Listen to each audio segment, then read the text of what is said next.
في آباء وأمهات فاكرين إنهم لما يدلعوا أولادهم على طول إنهم كده بيحبوه، لكن الحقيقة إن التدليل الزائد مش حب، التدليل الزائد دمار لشخصية الطفل. يا جماعة الطفل اللي بيتعود ياخد كل حاجة بسهولة عمره ما هيتعلم معنى المسؤولية ولا قيمة التعب. يعني تخيل معايا ابن حضرتك كل ما يعيط تديله اللي هو عايزه، كل ما يطلب تجري تحقق له رغباته.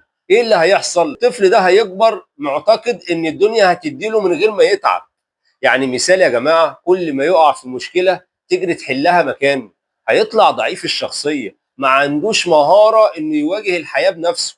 يا جماعه الدراسات النفسيه بتقول التدليل المفرط بيخلق طفل تكالي ضعيف الشخصيه مش قادر يتحمل ضغوط الحياه. الاطفال اللي اتدللوا زياده وهم صغار لما كبروا واجهوا صعوبات كبيره في الشغل والعلاقات انهم اتعودوا ان غيرهم يحل مكانهم. التربيه في الاسلام قائمه على التوازن، لا قسوه تقتل ولا تدليل يفسد. النبي عليه افضل الصلاه والسلام ربى الصحابه على المسؤوليه من وهم صغيرين، كان بيكلفهم بمهام تناسب اعمارهم.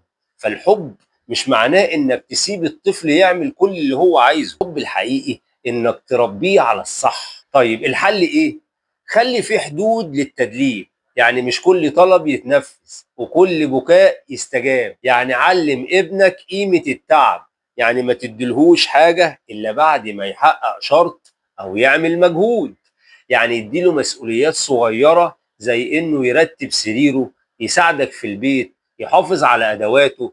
وازن بين الحزم والحنان. الطفل يا جماعة محتاج حب واحتواء، بس كمان محتاج قواعد واضحة في البيت. خلي بالك التدليل الزائد مش هيخلي ابنك يحبك أكتر، بالعكس هيضعفه ويظلمه في حياته. الحب يا جماعة مش إنك تريحه طول الوقت، الحب الحقيقي إنك تربيه على الاعتماد على نفسه وتخليه يواجه الحياة بقوة وثقة.